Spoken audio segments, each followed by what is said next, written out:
Discuss what this means for the U.S.'s Democratic Congressman Raja Krishnamoorthi of Illinois, a member of the Intelligence Committee.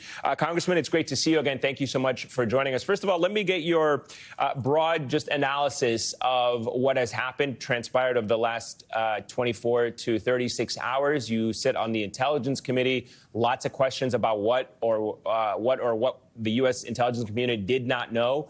So any thoughts on, broadly speaking, of what you have learned?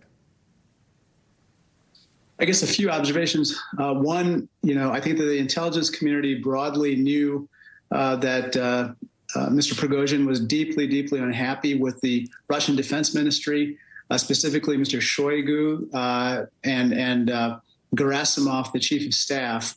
And he questioned all of their moves. And, yet Putin continued to allow him to do so because he was effective on the battlefield. Amen. And in fact, the Wagner Group was the most effective component of Russian forces in Ukraine. And so, for Mr. Prigozhin now to take the step of actually moving on Moscow, obviously crossed a massive red line. But I believe that whatever they worked out seems to be a pause in their feud as opposed to a resolution. And we'll see in the days and weeks to come how this plays out. I think the second big observation that I have personally is I'm very interested in how the Chinese Communist Party is viewing what's happening here and the events unfolding. As you know, Chairman Xi Jinping in some ways went all in on his relationship with Vladimir Putin. But what's happened in the last 24 hours, I believe, has probably shaken their assumptions about Vladimir Putin's hold on power. And I think that they are carefully reevaluating whether they are going to and how they are going to continue to invest in that relationship with him. Let me pick up on the first point, which is why do you believe it is a pause and not a resolution between Yevgeny Prigozhin and Vladimir Putin? I think that Mr. Prigozhin, I respectfully submit, I think he thinks that Vladimir Putin has blood on his hands, as well as the Russian Defense Ministry, because they killed so many of his Wagner Group soldiers in Ukraine in this action in the last 72 hours, I believe, before they started their move on Rostov-on-Don and then on to Moscow.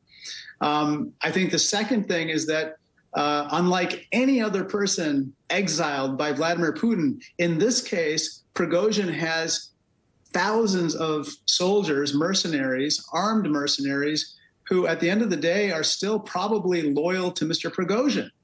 And I think that that is in some ways almost his security against possible reprisals by Putin on Prigozhin in Belarus. But I still think that that is this mafia movie is going to have more chapters in the weeks to come. How stable do you assess Russia to be right now, or how concerned are you if it is not stable?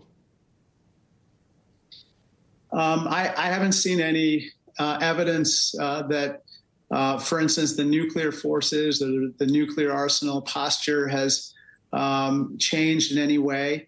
But you always have to be a little concerned when, Vladimir Putin or the top of the power regime there has a shaky grip on power. That being said, I mean, literally, as we're speaking now, Vladimir Putin is probably consolidating his power aggressively within Russia. And I think at this point, he's probably more internally focused this moment than externally focused, which is probably an opening for the Ukrainians, which some of your prior guests mentioned already.